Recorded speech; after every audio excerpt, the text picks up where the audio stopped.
Yes, I'm the doctor. Please come into my waiting room. As you can see from the variety of equipment in my office, a country doctor must be many things. Doctor, dentist, pharmacist, and psychologist. I use the desk for recording information on my patients. My wife records my records for me since I can't afford a receptionist like those big city doctors. As a matter of fact, most of my patients pay on the barter system. I charge $1 for an office call and $3 for a house call, but I frequently get paid in oats for my horse or food for my family. Some patients provide services such as repairing my shoes, shoeing my horse, or putting a roof on my house or barn in exchange for credit on my medical services. Hospitals are few and far between, so people come here for their ailments. I usually make house calls for those suffering with serious illness or for the birth of children. I even have a portable operating table if surgery becomes necessary and we're not able to get the patient back to my office. Some patients will come in with some minor complaint, but often I find they're just lonely or depressed and need someone to talk to, so I lend a sympathetic ear. As you can see by the room on the left, I also serve as dentist for this community. It's 50 cents to get a tooth pulled. My drill is operated by using the foot pedal. It's hard to work, but since anesthetic is difficult to regulate, most of the time I don't use any anesthetic when I drill or pull a tooth. I'm also the local pharmacist. We don't have any drugstores nearby, so I have to prepare all the prescriptions. Prescription medicines and powders generally cost between 5 and 75 cents and are wrapped in small pieces of paper. Folks around here said that I carry every known drug in my medical bag, and you know, they're pretty close to right. I use baking soda for soothing stomach ailments, camphor oil and alcohol mixed together for eardrops, and for colds, I recommend goose grease rubbed on the chest, palms of the hands, and soles of the feet. Did you know you could use cobwebs to stop bleeding? Hold on to the rail and be careful walking down those stairs. I'd rather not have to set any broken bones today.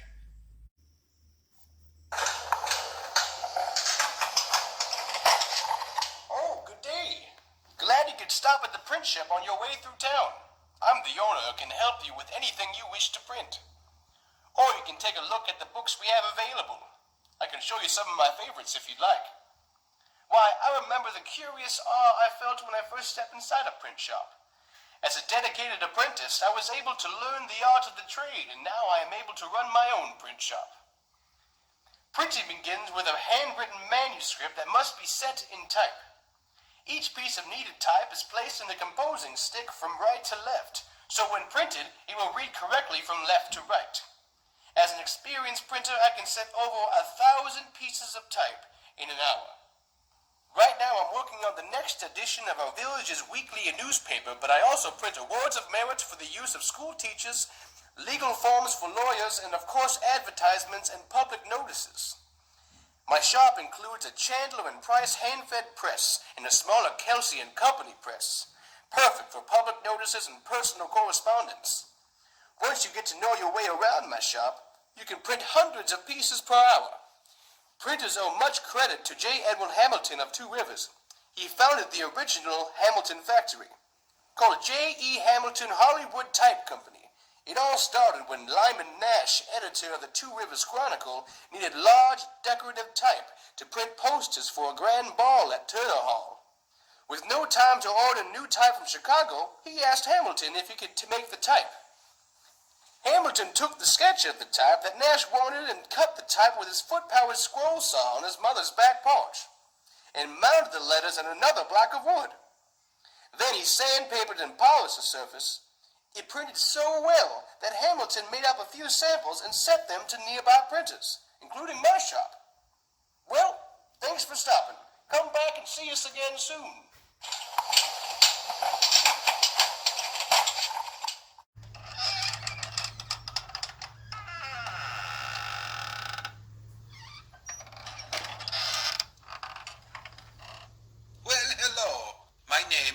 Thomas Olsen Ellen. My wife Carrie and I emigrated to America from Valdres, Norway in 1848. We first lived in Grafton in Ozark County until the summer of 1850, when we moved to Manitowoc County and settled on a farm in the town of Liberty. We have 6 children. Our sons Ole, Even, Thomas, and daughter Merit were born in Norway and traveled with us to the new land.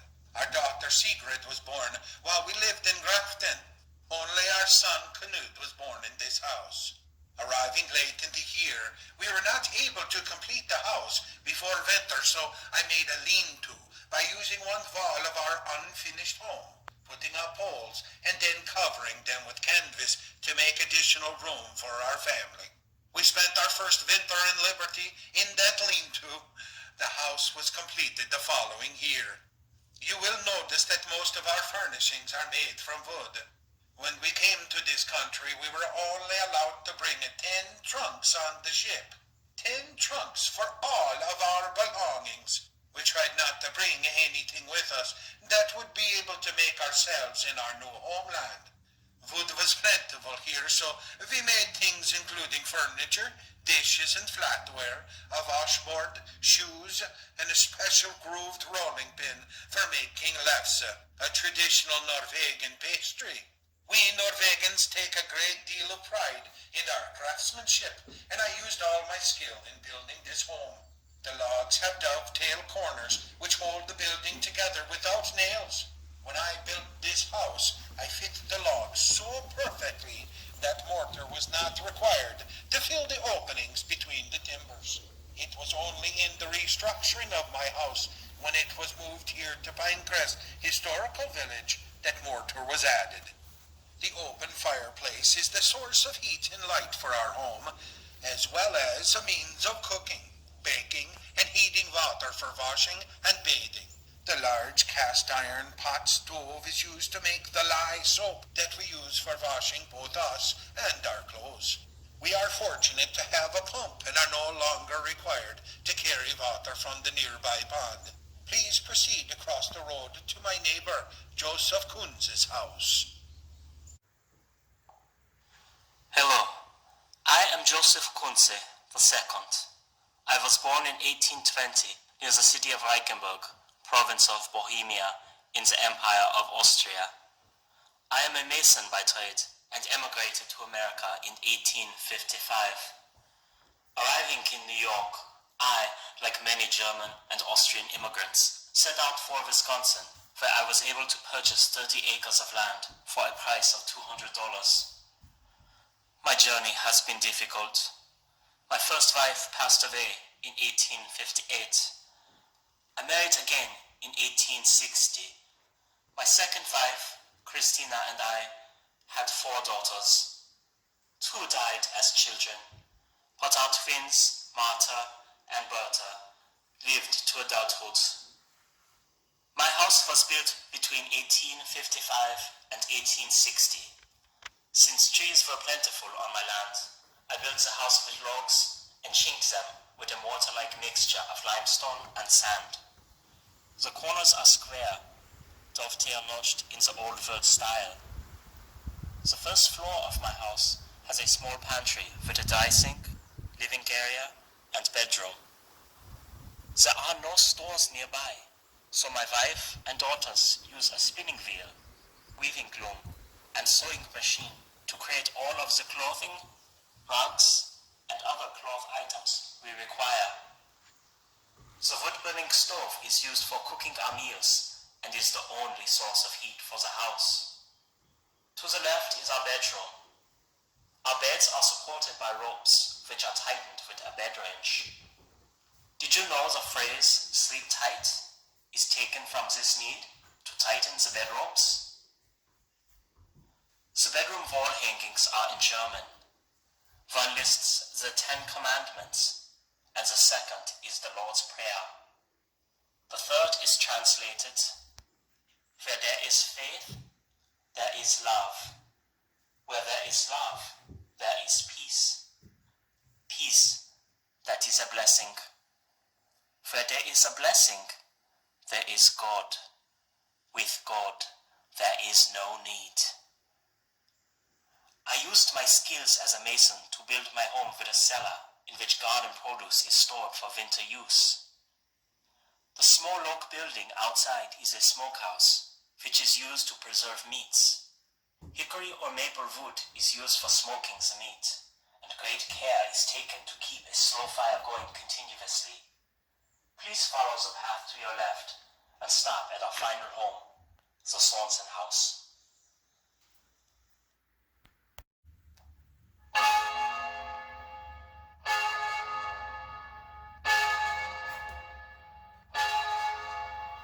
Good morning and welcome to the Shadyside School. Welcome, students. You may hang up your coats in the entry hall, then take your seats. Boys on the left, girls on my right. Younger children, towards the front, please. Sit up straight and prepare for roll call. This is how I start class each day. I come in early to get the fire going and sweep out the school. Then I ring the bell at 8:30 to let the children know that classes will be starting at 9 a.m. My students walk as much as 2 miles each way to get to school. Rural students wishing to attend high school will take the milk train into the city each morning or board with friends or relatives in the city until they graduate.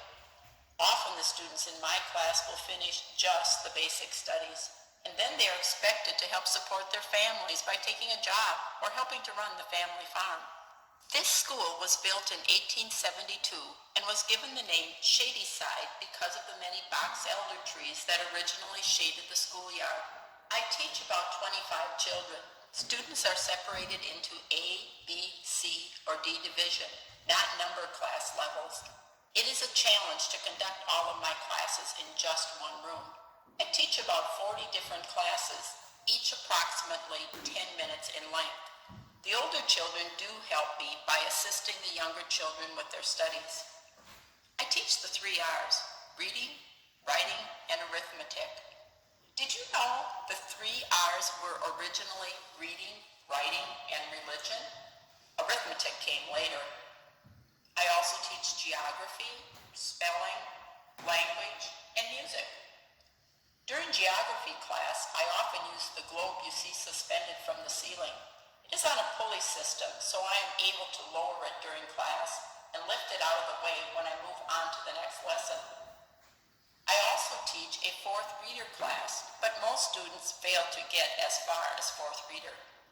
Those who do are considered brilliant and fit to go out and become teachers themselves. I have the younger children sit in front, closer to the stove. I'll admit the older children do complain of the cold in the back of the room at times. We have a woodshed attached to the building and are able to pass the wood from outside through an opening in the wall. We also have separate privies for boys and girls outside. The holes in the desk that you see are ink wells.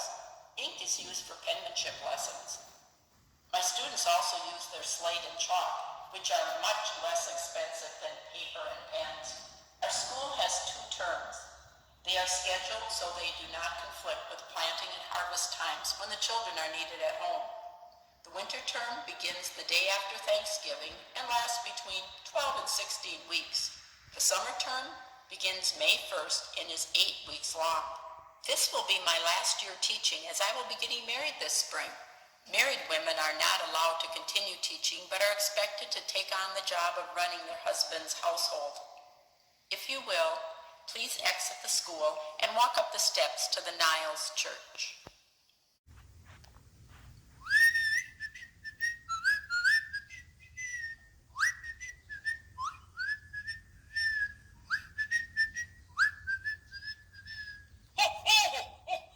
You startled me. Oh, what's the big idea sneaking up on a fella like that?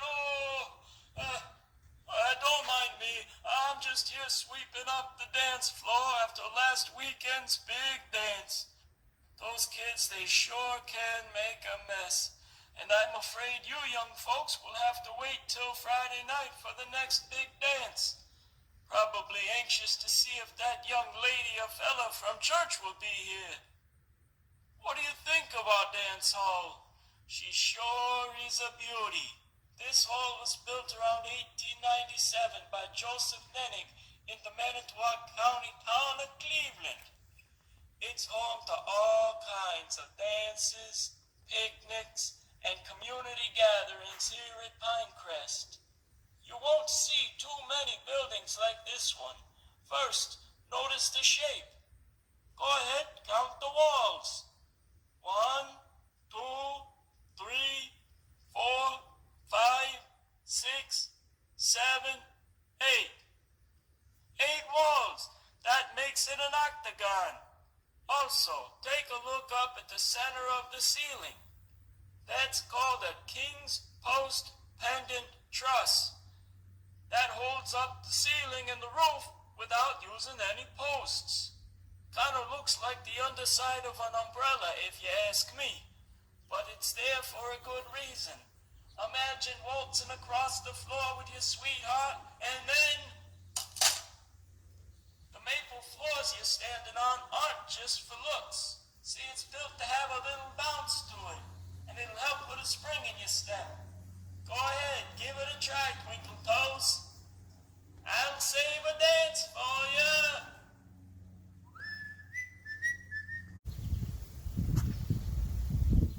Dein ist das Reich und die Kraft und die Herrlichkeit in Ewigkeit. Amen. Oh, please come in. I'm a member of the congregation here at the Niles Church. You must be new in town. You are certainly welcome to join us. Our congregation was first organized in 1858 as the first Presbyterian church, but this building was not built until 1896. Prior to the construction of this building, our congregation met in the local schoolhouse. We have seldom had a regular pastor, but we are frequently served by students from the Mission House Seminary near Sheboygan.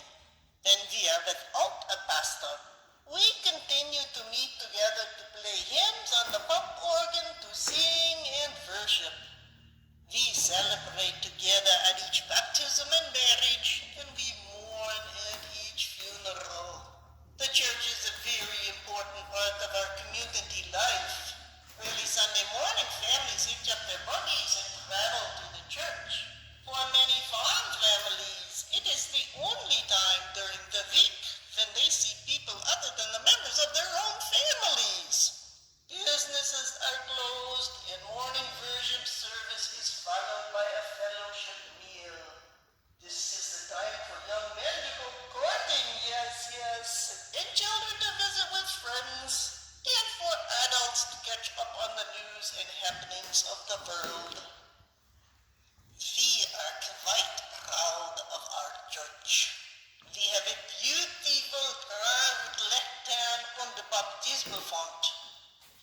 The wooden grave marker you see is engraved in German and reads, "Here rests in God C.W. Hermann, born October 14th, 1846, and died April 22nd, 1877. Here softly rests your ashes."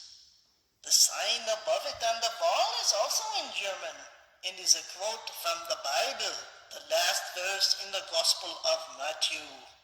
"For I am with you always, even to the end of the world." Most county churches have their own cemetery nearby, and the Niles Church is no exception. The J.O. Tyler Cemetery, which originally served this congregation, is still in existence. Why don't you take a little stroll through the cemetery on your way out? Good citizens, welcome to the Two Creeks Town Hall. I am the town chairman. I'm glad I caught you. I was just here getting ready for tonight's town hall meeting. My job as town chairman is only part-time, but the town hall is the meeting place for the town board, our town's governing body. This hall is also the polling place for local, state and national elections. In some towns there is a separate building called a polling house that is used for this purpose, but here the voting stations in the front of the building are used by our citizens for casting their ballots. The town hall is also used for other community programs and events. The barrel stove you see is the only source of heat and is connected to a brick chimney. It is a deep stove and it can get quite warm. Too warm if we have a large gathering. This building was built in 1893 and served as the seat of government for the town of Two Creeks. Did you know that the town of Two Creeks was originally called Rowley, after Peter Rowley, an early settler in the area? The town's name was changed by a petition of residents in 1861. I'm also a volunteer firefighter here at Pinecrest. Why don't you stop in and take a look at the equipment we use to fight fires? Hat, check. Coat, check. Axe, check. Boots, check. Stretcher, check. Inspection complete. Gotta go. Oh, what's the problem? Another fire? Oh no, I just got all the equipment cleaned up from the last one. Fires are a fact of life here in a small village like this. Everyone burns wood to cook, heat their homes, and to make the things that they need. These wood buildings can burn so fast that a firefighter has to be even faster, so the fire doesn't spread to other buildings or nearby forests. When someone sees a fire, they give a long ring on the phone to let people know about the emergency. Then volunteer firefighters like me drop whatever they're doing and respond to the fire right away. If you look at the equipment here in the firehouse, you can see what we have to work with. All this equipment is carried to the fire by men or is pulled by horses. Water is pumped by hand from tanks and through the hoses of these hand carts. It takes several men to pump and is tiring work. When water isn't available, we use a tank that sprays a special chemical foam. If you look on the walls, you can see some of the protective clothing that we firefighters wear and some of the tools we use on burning buildings. There are tools to knock down doors, tear boards from burning buildings, and axes to cut our way through fallen buildings. Speaking of axes, that reminds me, I've got firewood to split back home. Careful out there and remember to close the door on your wood stove before you fall asleep tonight. Hello, come on in. Pleased to meet you. My name is Mrs. Frances Rank, and this right here, this is my dressmaker shop. Oh, I know what you're thinking. It looks a lot larger on the outside. But like many buildings built in the 1890s, my building has a boomtown facade, or as others say, a false front. My shop was moved here to Pinecrest Historical Village from its original location on Franklin Street in downtown Manitowoc. Let me show you around. My working and retail area is here in the front, and that's my living quarters there in the back. I'm quite skilled with the needle and would be happy to design a fashionable garment for you. If only my ladies would allow me to work. It's just talk, talk, talk every time they come in here. You'd think they'd run out of words. But don't you worry none. I sure can make you something nice. I'll just take a few quick measurements. Just hold out your arms straight for me. Yes, that's about right. You know, with these measurements here, I might just have something that would fit you. If you'd like to try it on, you can go into the new private dressing area. It's right over there, behind the screen in the corner.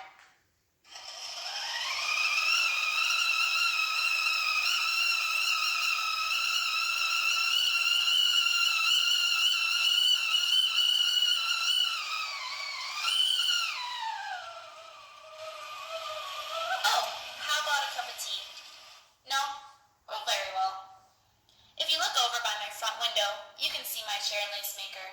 The spindles move according to the pattern shown on the brown paper, and they twist to produce a fine lace. I'm fortunate to have a commercial dress form, and one that was made for a special customer using paper mache and shellac. This allows me to get the perfect fit without my customer having to stand for hours and hours while I fit the fabric.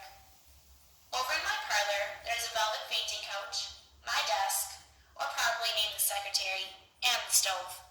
The stove is well suited to heating the irons I use for pressing clothes and for heating up a nice pot of tea.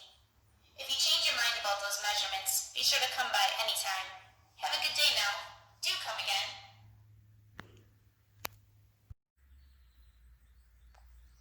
Hi there. You must be new in town.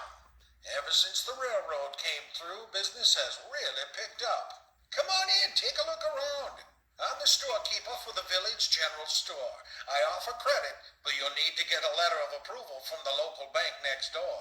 On your left, you will see our ladies' department filled with fineries such as enamelware, sewing supplies, and groceries. Fellas, you'll find everything you need off to your right, where we have the finest tobaccos, tools, lanterns, shaving supplies, and medicines. If we don't have it, you don't need it. We have some excellent specials for the ladies. We have beautiful hats for just $2.60. For men, we have some very handsome trousers for just $2.75. For the children, we can order a very sturdy new bicycle for only $12. My merchandise is shipped in by rail, and I can get items for you very quickly, usually just a few weeks. The front window shows some of my seasonal items. You might find cedars in the spring, a washing machine in the summer, rakes and wheelbarrows in the fall, or ice skates and sleighs in the winter. Once the general store nearby Clark's Mills, this building was constructed in the 1870s and has always been an important place in town for folks to gather and catch up on the local news. When my customers are done with their shopping, they can pick up their packages and letters from the post office in the back of the store. Through the back of the store is the village meat market. Why don't we go on back and see if anything catches your eye? Well, what can I get for you? Take a look at the hooks on the wall to the right of the counter. That's where our meat is displayed for our customers to choose from. Once you make your selection, we can give you just any cut you'd like. Weigh it and wrap it up for you in paper. Right now, we have dressed chickens for just 9 cents a pound. I can slice up some cured ham for 14 cents a pound. I can also slice some cheese at just 11 cents a pound. You'll see later where this fine cheese is made. We also stuff our own sausages using the stuffers behind the wooden butcher block. We keep our meat cold in the cooler you see off at the back of the market. We have large blocks of ice delivered to keep everything cold and fresh. The heavy door and insulated walls make sure to keep it nice and cool back there. Can I wrap something up for you? Oh, and by the way, if you'd like to use the restroom or have a drink of water, they're located at the back of my store.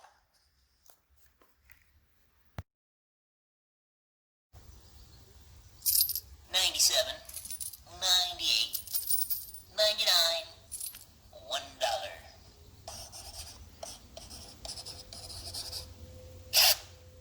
Greetings, I'm the teller here at the Newton State Bank, and I'll be happy to take your deposit.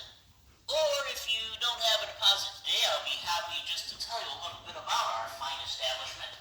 Originally located in the town of Newton, a bit south of the city of Manitowoc, our small bank served that community until a new and larger bank was built.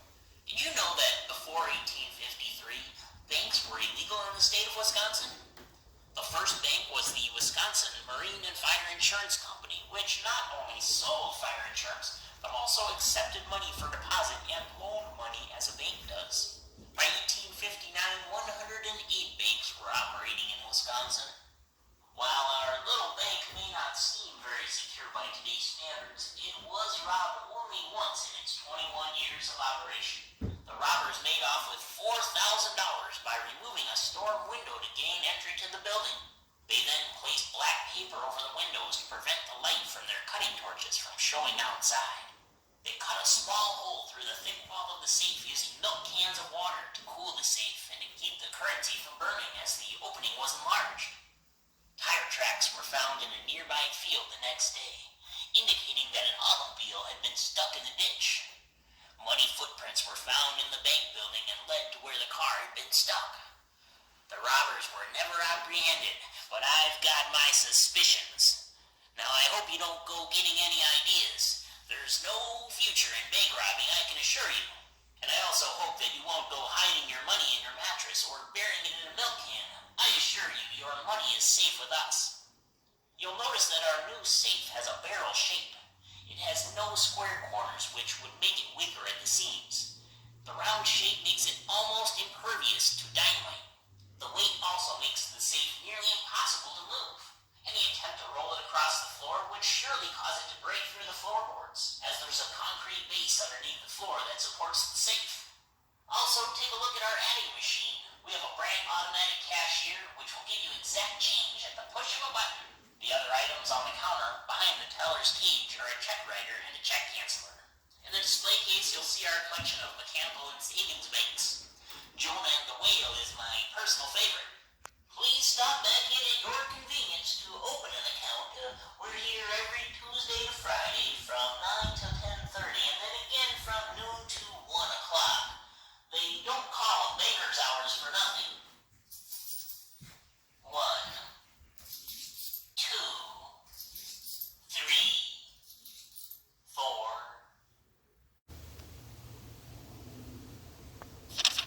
Let's see. Town of Rapids.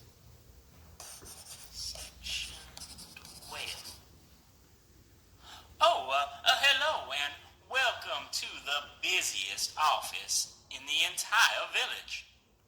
Why, you ask, is a law office the busiest in town? The answer is land. You see, as immigrants and settlers come to this area, their greatest hope is to own land. For many of them, property in their homelands was only owned by the wealthy. But here they have an opportunity to own their own land.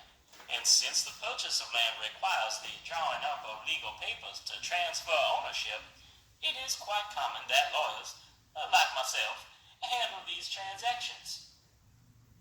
As an attorney, I also have a part in the legal aspects of marriage and in the inheritance of property. As you can imagine, it keeps me very busy. I received my training in the office of a practicing attorney and by reading law books at home. I then had to pass a written and oral exam given by a practicing attorney.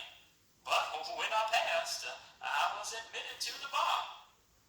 Let me show you around my office here at Pinecrest. The roll-top desk under the window is where I do most of my work. I use the safe for storing legal papers, wills, and other important documents. The other desk is for my clerk. He must be very precise, for there is no room for error in a legal document. On the wall is a land map of the city of Manitowoc from 1878. Do you see any names you recognize? I also have a hall tree where my customers place their outer garments, hats, walking sticks, or umbrellas while they are meeting with me. A truly well-dressed businessman is never without an umbrella, for one never knows when the weather might take a turn for the worse. The photographs on the wall are of Judge Emil Bench and Benjamin Jones. Judge Bench, he's the gentleman with the mustache. He was born in Manitowoc, and he was a journalist, circuit court judge, banker, and twice the lieutenant governor of the state of Wisconsin.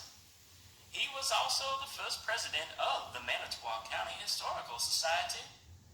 The rather stern-looking man is Benjamin Jones, the founder of the city of Manitowoc. Originally from Massachusetts, Jones came to Chicago in 1833, where he made a fortune in the mercantile business. Using this money, he purchased some 2,000 acres of land at the mouth of the Manitowoc River. He built a successful lumbering business, built a new home, and then sent for his wife, son, 2 daughters, and brother-in-law to join him. And there you have the beginning of the city of Manitowoc. If the quiet pace of life here in our little village suits you, and you'd like to purchase some of the adjoining land, won't you please stop back in and see me? Now, let's see. Hold your horses. Hold your horses. I'll be right out to weigh your milk and pay you for it. Oh, hey, no milk cans, huh? Want to fill up your slop pails from the weigh tank for your pigs, I suppose? Huh? Just passing through, huh? Well,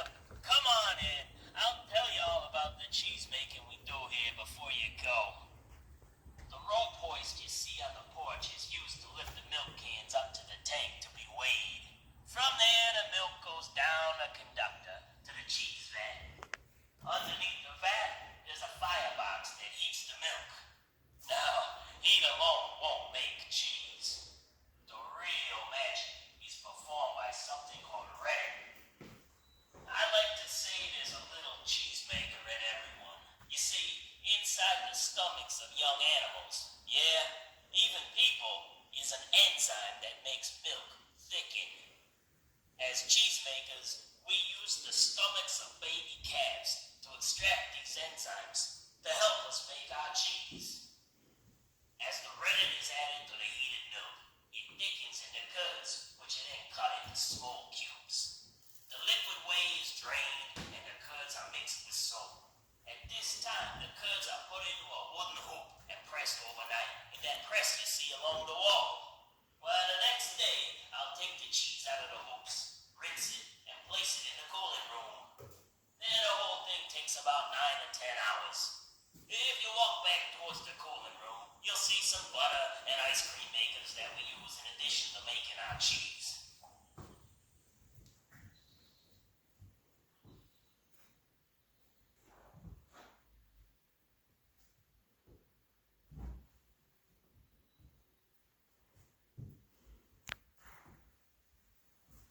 Back in the cooling room, the cheese is cooled and aged on the shelves, and then packaged for sale at the general store.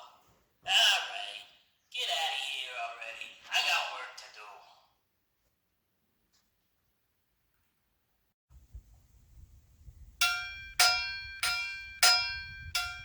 Come on in, but watch out for flying sparks.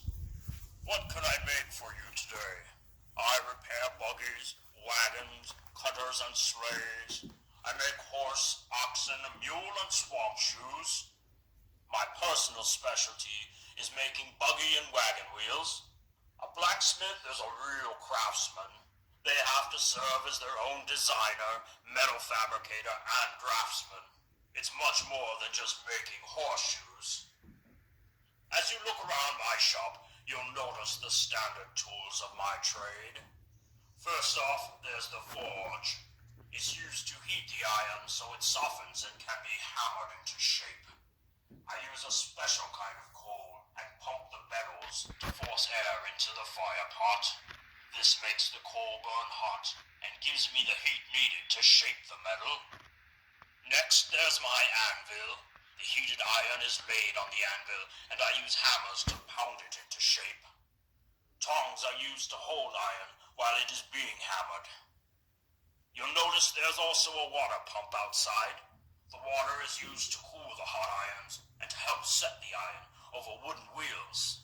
It also provides a cool drink for thirsty horses. I have other equipment which is used in making wagon wheels, including the round stones you see outside. They have a hole in the center and can be used to set the iron rim onto the wooden wheel. There's an iron bender which bends cool iron into shape for wagon wheels. Of course, I also make horseshoes. Take a look at the variety. There are shoes for plowing, for use on ice and snow, and even rubber shoes for delivery horses so they don't make noise on the brick streets of the city. In my farrier box, which holds all of my tools for shoeing, I have nails of various sizes so they will fit the different shoe and hoof sizes of each animal. In order to shoe a horse, I have to carefully clip and nail the hoof and rasp it down smoothly. I then clean and trim the hoof to fit the shoe. Oftentimes, the shoe is heated and fitted to the hoof to give it a truer fit. Then it is nailed to the hoof. Now, a good farrier will never hurt the horse during shoeing. You see, a horse's hoof is thick and hard, kind of like your fingernail, only much thicker. There are no nerves in the hoof, so there is no pain to the animal. When you get through looking here, why don't you take a walk over to the other side of the building in the woodworker's shop? You'll probably find him crying about another splinter in his finger.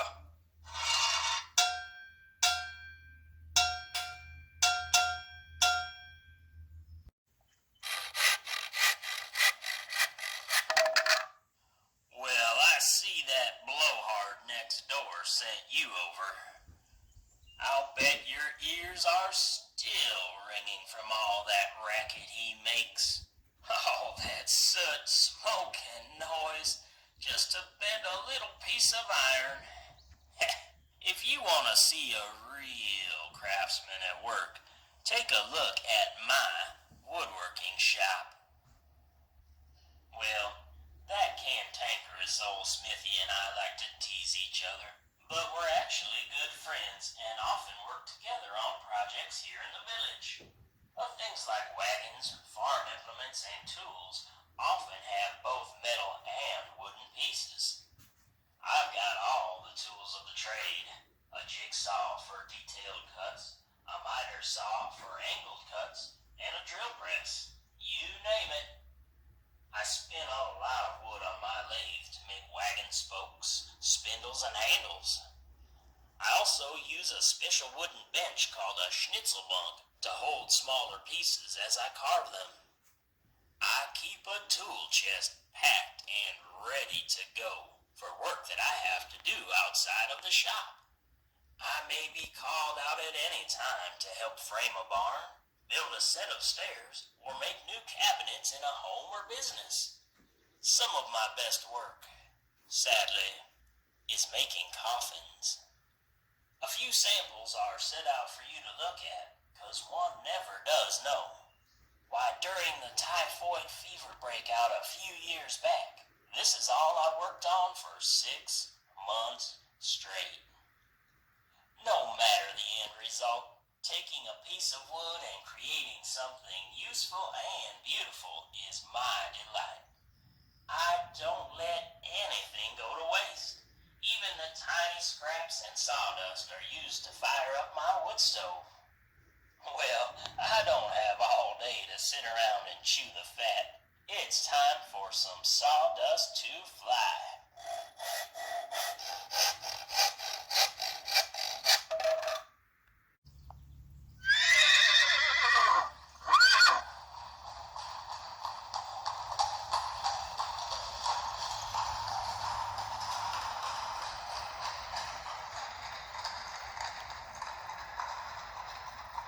Well, come on in. Feel free to tie your horses up to the hitching post outside. Oh, you're on foot. I hope you have some comfortable shoes. Even though this railroad seems to have caught on, I'll always have a job. People need horses and oxen to pull their carriages, wagons, farm implements, and do all kinds of work. You see, in order for horses to be fitted for pulling a wagon or a plow, or for carrying a rider, a harness has to be custom-made or adjusted. This makes my harness shop an important part of the community. The first thing put on a horse is a padded collar to relieve the strain put on the horse while pulling something heavy. Various bridles and bits are then used depending upon the type of work being required for the animal. You can see some of the various bits and bridles displayed on the wall. The large machine with the roller is used to wring excess water from the leather. I soak the leather in water to make it more pliable and easier to work with. Some of the other tools I work with are the awl, which I use to punch holes for stitching. The head knife, which is used to skib or thin a piece of leather. The edge beveler is used to finish the edge of leather, and the draw gauge cuts even strips of leather for straps. To give my leather products a smooth finish, I use a wooden tool called a straight edge slicker, and I use an edge creaser to emboss a groove in the leather. My work with leather also gives me the skills to custom make boots and shoes. I fit the leather around a wood or metal last, which is shaped like a foot to create the shape of a shoe or a boot. I use special nails called clinch nails, which are made of brass and penetrate the leather. When clinch nails come in contact with wood or metal of the last nail, the point bends over like a hook and forms a flat surface on the sole of the shoe. You can see some of the shoes I made on display. You can buy a pair of leather shoes for $1. I use one sewing machine to make and repair heavy-duty harnesses I make. The other sewing machine is a Singer and is pedal-driven with a rotating head that can turn a full 360 degrees. I use it to sew the material when I'm making shoes. If you'll please walk over to the Collins Depot, the station agent will tell you all about the depot, locomotive, and train cars.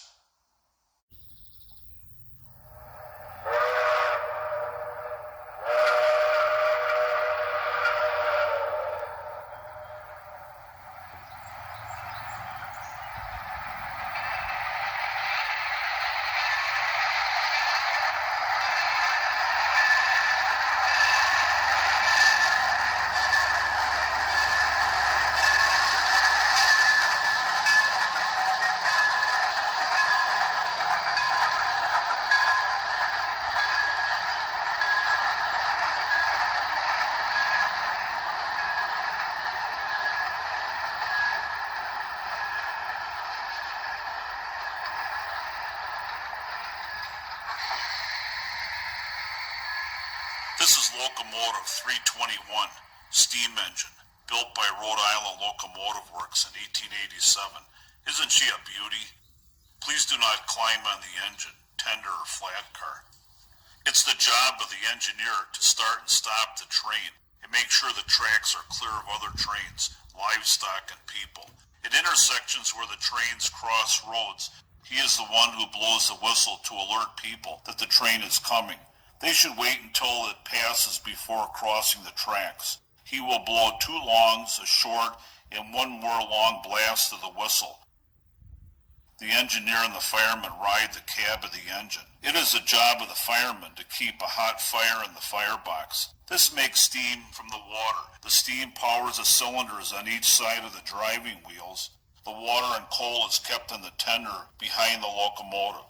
The fireman can shovel over 20 tons of coal on a trip from Neenah to Manitowoc. The flat car carries loads such as logs, new farm machinery, and large loads that do not fit into box cars. Other types of cars include passenger cars, box cars, tank cars, and the caboose at the end of the train. Go on in and take a look at the inside of the caboose. It is a 16-ton caboose built in 1886 by Barney and Smith of Chicago. It is the office for the conductor. He keeps track of the cars in his train.